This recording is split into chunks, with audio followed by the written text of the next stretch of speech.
Sponsored by Bet365. Welcome everybody to the final Bledisloe Cup edition of Tuck's Tips. Joining me as always is former Wallaby Matt Dunning. Thanks for coming in, Matt. Thanks for having me, mate. The Wallabies in with a tough chance this weekend. They have to play the All Blacks in Eden Park. We all know what that's like. Mate, history is not on the Wallabies side. But, you know, look, it's the third one. 2 weeks before they go head on a spring tour. It's really important. All we can hope for is the All Blacks are a little complacent and they've had a long season. And the Wallabies can really take it to them. Michael Checker obviously not scared to play around a little bit with the formations and the lineup for this week. Nothing to lose.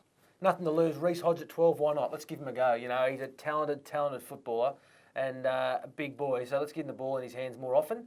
You know, it's been a disappointing year for the Wallabies, losing the 3 against the Poms and then losing, you know, against the All Blacks and having a mediocre rugby championships. They'll want to get their season back on track and really finish this spring tour, and they'll want to win every game in this spring tour, and they need to set it up with this game.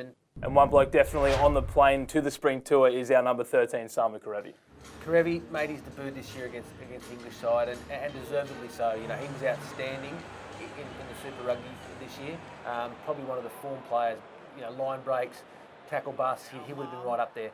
One of the gun players, and he's backed it up. You know, he got a taste against the English, and they've brought him back in the Rugby Championships. I think he's been outstanding, and I think he's much better at 13 than 12. And he's a great player to watch. And Tuck, looking now at the All Blacks, an absolutely phenomenal team as always. Yeah, look, they've made one change. They've Naholo's out and Sevilla's in, so not much loss there. Sevilla's a world-class winner, even not one of the best in the world. In the World Cup, he was superb, running over blokes like John Alomu. So he's a great inclusion for them. And you know, this side's won 17 games in a row. There's no reason to make too many changes. They don't have to. Todd was brought in last week at open side. Thought he played solidly. And obviously with Kane still being injured and Sevilla on the bench still. Yeah, they've got a great side all over the park. Tuck, having a look now at the odds as well. Well, New Zealand, of course, are clear favourites. Clear favourites. I haven't seen those odds since Black Caviar. You know, that's crazy odds for the All Blacks, but rightfully so, you know.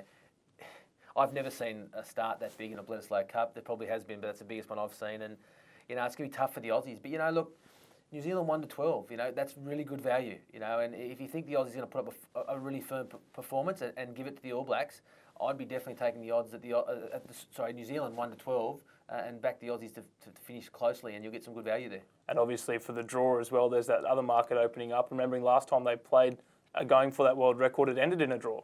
Yeah, look, if you want some real value, the draw and Australia winning by 13 plus, you get some great value there. But, you know, short price winners are better than long price losers. So I think take care on those ones. That's it from us here at Rugby.com.au. And the final Tuck's tips for the Bledisloe Cup game between Australia and New Zealand. Remember, it's all part of a massive triple header of rugby on Saturday. The Wallaroos playing, then the Wallabies, and of course the Buildcorp NRC Grand Final straight afterwards. Thanks for coming in, Tuck. Thanks, mate. Remember, if you are going to have a bet this weekend on any of the rugby, do so responsibly. Go the Wallabies.